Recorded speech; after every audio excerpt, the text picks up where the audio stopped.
വിശുദ്ധ വേദപുസ്തകം അനുഗ്രഹീതമായ സ്ത്രീ കഥാപാത്രങ്ങളാൽ സമ്പന്നമാണ്. വിശുദ്ധ വേദപുസ്തകത്തിൻ്റെ ഉൽപ്പത്തി മുതൽ ഒടുവിലത്തെ പുസ്തകമായ വെളിപ്പാട് വരെ അരിച്ചുപറക്കി നോക്കിക്കഴിഞ്ഞാൽ തുടർമാനമായും കരുത്തുറ്റ സ്ത്രീ കഥാപാത്രങ്ങളെ നമുക്ക് കാണാനായിട്ട് കഴിയും. പഴയ നിയമത്തിൽ ഏറ്റവും ഇഷ്ടപ്പെട്ടതും എൻ്റെ വായനയിൽ കുറച്ച് കൗതുകമുണ്ടാക്കിയ ഒരു സ്ത്രീ കഥാപാത്രത്തെക്കുറിച്ചാണ് ഇന്ന് നിങ്ങളോട് പങ്കുവെക്കുവാനായിട്ട് ഞാൻ താല്പര്യപ്പെടുന്നത്.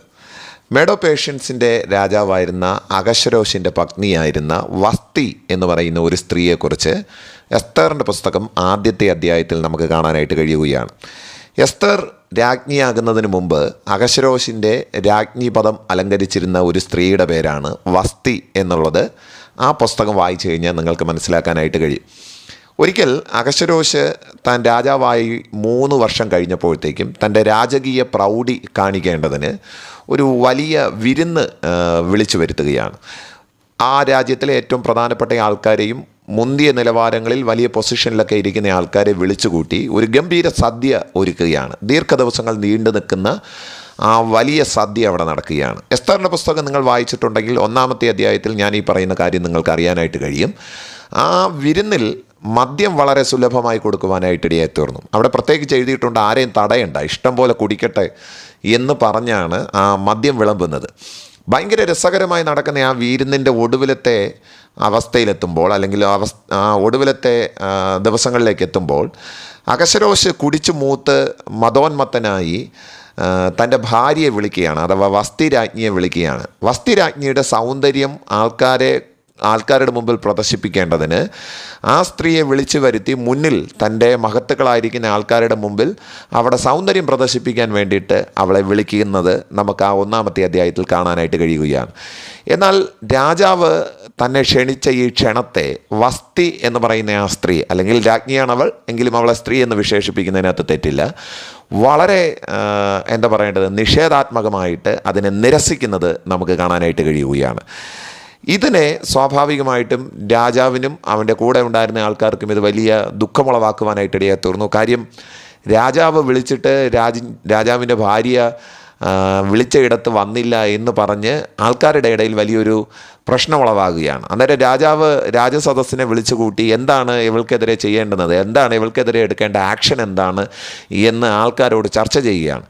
അന്നേരം ആൾക്കാരിൽ പ്രധാനപ്പെട്ട 1-2 പേര് പറഞ്ഞു, തീർച്ചയായിട്ടും അവളെ രാജ്ഞി പദത്തിൽ നിന്ന് പുറത്ത് കളയണം, അല്ലെങ്കിൽ നാട്ടിലുള്ള പുരുഷന്മാരെ ഒറ്റ സ്ത്രീകളും ബഹുമാനിക്കത്തില്ല. അതുകൊണ്ട് രാജ്ഞി പദത്തിൽ നിന്ന് രാജാവിൻ്റെ ഭാര്യയെ നീക്കുക, അല്ല എങ്കിൽ നാട്ടിലുള്ള പുരുഷന്മാർക്ക് കിടക്കപ്പുറതി ഉണ്ടാകത്തില്ല. എല്ലാ സ്ത്രീകളും കൂടി പുരുഷന്മാരുടെ മെക്കിട്ട് കയറും. അതുകൊണ്ട് ഇതൊരു ഗുണപാഠമായിരിക്കണം, എല്ലാവർക്കും ഇതൊരു പാഠമായിരിക്കണം. രാജ്ഞിയെ, വസ്തി എന്ന് പറയുന്ന സ്ത്രീയെ രാജ്ഞി പദത്തിൽ നിന്ന് പുറന്തള്ളുക, അതാണ് അവർ മുന്നോട്ട് വെച്ച ഏറ്റവും വലിയ സജഷൻ എന്ന് പറയുന്നത്. രാജാവ് അങ്ങനെ തന്നെ ചെയ്യുവാനായിട്ട് ഇടയായി തീർന്നു. എന്നെ അതിനകത്തുനിന്ന് ചിന്തിപ്പിച്ച 1-2 കാര്യമാണ് നിങ്ങളോട് പറയുവാനായിട്ട് ഞാൻ താല്പര്യപ്പെടുന്നത്. ഇവിടെ രാജാവ് വിളിച്ചു കൂട്ടിയ സദസ്സിൽ ഏറ്റവും വലുതെന്ന് പറയുന്നത് അവിടുത്തെ മദ്യപാന്മാരുടെ ഒരു വലിയ സംഘമാണ്. കുടിച്ച് മതോന്മത്തന്മാരായിരിക്കുന്ന ഈ കുടിയന്മാരുടെ മുമ്പിൽ തൻ്റെ സൗന്ദര്യം പ്രദർശിപ്പിക്കാൻ ആഗ്രഹമില്ല എന്ന് പറയാൻ ചങ്കൂറ്റം കാണിച്ച ഒരു സ്ത്രീയുണ്ട്. അവളുടെ പേരാണ് വസ്തി എന്ന് ഞാൻ ഈ ദൈവവചനത്താൽ നിങ്ങളോട് അറിയിക്കാനായിട്ട് ആഗ്രഹിക്കുകയാണ്.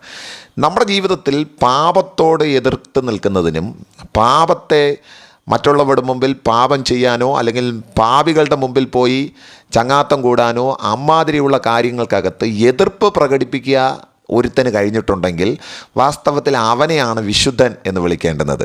ഞാൻ ഈ സന്ദേശത്തിന് കൊടുത്തിരിക്കുന്ന തലക്കുറിമാനം അത് മനഃപൂർവ്വം കൊടുത്തതാണ്. നിശബ്ദൻ ഒരിക്കലും വിശുദ്ധനല്ല. മിണ്ടാതെ എല്ലാറ്റിൻ്റെ മുമ്പിൽ കൈയും കെട്ടി ഓച്ചാനിച്ച് നിൽക്കുന്നത് വിശുദ്ധിയുടെ അടയാളമല്ല. വിശുദ്ധൻ എന്ന് പറയുന്നത് പാപത്തോട് എതിർത്ത് നിൽക്കുന്നതിനെയാണ് വിശുദ്ധി എന്ന് പറയുന്നത്. ഇവിടെ അഹശ്വേരോശ് വസ്തിയെ വിളിക്കുന്നത് തൻ്റെ സൗന്ദര്യം പ്രദർശിപ്പിക്കാൻ കുടിയന്മാരുടെ ഇടയിലേക്കാണ് അവളെ വിളിക്കുന്നത്. കുടിച്ച് മതോന്മത്തന്മാരായിരിക്കുന്ന ആൾക്കാർ പറയാൻ സാധ്യതയുള്ള കമൻറ്റുകൾ എന്താണെന്ന് നിങ്ങൾക്കൊന്ന് ഊഹിക്കാവുന്നതേ ഉള്ളൂ. എന്തൊക്കെ വർത്തമാനമായിരിക്കാം അവന്മാർ പറയാൻ സാധ്യതയുള്ളത്. അത് വസ്തി നേരത്തെ കണ്ടിട്ട് തൻ്റെ രാജ്ഞി പദത്തേക്കാൾ ഏറ്റവും വലുത് തൻ്റെ മാനമാണ്, തൻ്റെ അഭിമാനമാണ്, തൻ്റെ പ്രൗഢി അല്ലെങ്കിൽ തനിക്ക് ദൈവം നൽകിയിരിക്കുന്ന ഒരു വിലയും നിലയുമുണ്ട്. അതാണ് എനിക്ക് രാജ്ഞിപദത്തേക്കാൾ വലുത് എന്ന് അവൾ ചിന്തിച്ചതുകൊണ്ടാണ് രാജാവിൻ്റെ ആ ക്ഷണത്തെ നിരസിച്ച് കളയുവാനായിട്ട് ഇടയായിത്തീർന്നത്. ഈ ദൈവവചനത്താൽ ഞാൻ സഹോദരിമാരോടും അപ്പോൾ തന്നെ സഹോദരന്മാരോടും വളരെ സ്നേഹത്തോട് പറയാനായിട്ട് താല്പര്യപ്പെടുന്നത്, നമ്മുടെ അഭിമാനത്തെയും നമുക്ക് ദൈവം നൽകിയിരിക്കുന്ന ഐഡൻറ്റിറ്റിയെയും ദൈവം നമുക്ക് നൽകിയിരിക്കുന്ന വിലയും നിലയും വല്ല കള്ളുകുടിയന്മാരുടെയോ അല്ലെങ്കിൽ ആവാസന്മാരുടെയോ നിഷ്ഠൂര പ്രവൃത്തികൾക്ക് വിധേയരായിരിക്കുന്നവരെയോ ദൈവമില്ലാതെ നടക്കുന്നവരുടെ മുമ്പാകെ പോയി കയ്യും കെട്ടി ഓച്ചാനിച്ച് നിൽക്കുന്നതല്ല വിശുദ്ധി എന്ന് പറയുന്നത്.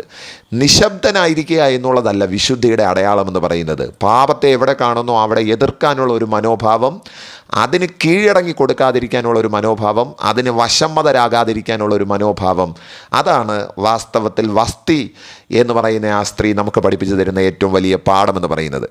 എൻ്റെ ഇന്ന് വരെയുള്ള ശുശ്രൂഷ ജീവിതത്തിൽ വസ്തിയെക്കുറിച്ച് ആരും പ്രസംഗിച്ച് കേൾക്കുന്നത് ഞാൻ ഇതുവരെ കണ്ടിട്ടില്ല. എന്നാൽ ഈ ദൈവവചനം വായിച്ചപ്പോഴും ചിന്തിച്ചപ്പോഴും അത് നിങ്ങളോട് പറയണമെന്ന് എനിക്കൊരു ആഗ്രഹം തോന്നി, ഒരു ആവേശം തോന്നി.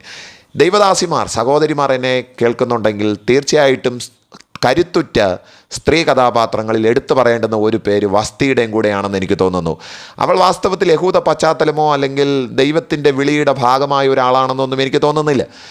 ഒരു ജാതീയ സ്ത്രീയാണ്. എങ്കിലും ഇത്തരത്തിലുള്ള ഈ പ്രവൃത്തികളിൽ നിന്ന് അവൾ മാറി നിൽക്കാൻ തൻ്റെ രാജ്ഞിപദത്തേക്കാൾ ഏറ്റവും വലുത് ദൈവം തനിക്ക് നൽകിയിരിക്കുന്ന മാനമാണ്, അഭിമാനമാണ് വലുത് എന്ന് ചിന്തിക്കാനുള്ള ആ സ്ത്രീയുടെ കരുത്തിനെ അങ്ങേയറ്റം അഭിനന്ദിക്കേണ്ടുന്നതും പ്രശംസിക്കേണ്ടുന്നതുമാകുന്നു. അങ്ങനെയുള്ള കരുത്തുറ്റ സ്ത്രീ കഥാപാത്രങ്ങൾ നമ്മുടെ വേദപുസ്തകത്തിൽ നമുക്ക് കാണാനായിട്ട് കഴിയും.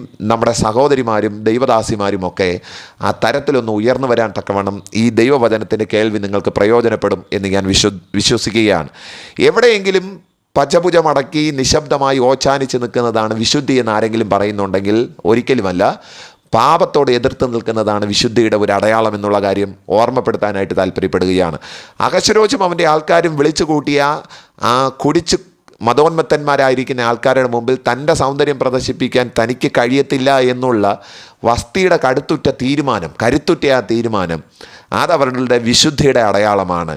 രാജ്ഞിപദത്തേക്കാൾ തനിക്ക് വലുത് ദൈവം തനിക്ക് നൽകിയിരിക്കുന്ന മാനവും അഭിമാനവുമാണ് വലുത് എന്നുള്ള അവളുടെ ആ ചങ്കൂറ്റത്തെ അങ്ങേയറ്റം അഭിനന്ദിക്കേണ്ടതായിട്ടുണ്ട്. ഇന്ന് ഈ ദൈവവചനം കേൾക്കുമ്പോൾ നിങ്ങളാരെങ്കിലും ഏതെങ്കിലും ഒരു തരത്തിൽ കീഴടങ്ങി പോകേണ്ടുന്ന ഒരു സാഹചര്യത്തിലാണ്, കീഴടങ്ങിയിരിക്കുന്നവരാണ് എന്നുള്ള അർത്ഥത്തിലല്ല, ഇത്തരത്തിൽ പാപത്തിൻ്റെ മുമ്പാകെ കീഴടങ്ങേണ്ടി വരുന്ന ഒരു ദുസ്ഥിതിയിലൂടെയാണ് നിങ്ങൾ കടന്നു പോകുന്നതെങ്കിൽ വസ്തി നിങ്ങൾക്കൊരു വെല്ലുവിളിയാകട്ടെ, വസ്തി നിങ്ങൾക്കൊരു ചലഞ്ചായിരിക്കുന്ന ഒരു വ്യക്തിയായി മാറട്ടെ. ഈ ദൈവവചനത്തെ മുന്നിൽ വെച്ച് ഞാൻ നിങ്ങളെ അതിനായിട്ട് ഉത്സാഹിപ്പിക്കുന്നു.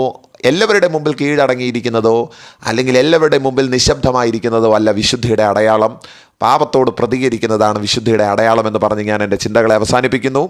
കർത്താവ് ഈ വചനങ്ങളാൽ നമ്മെ അനുഗ്രഹിക്കട്ടെ. ആമേൻ.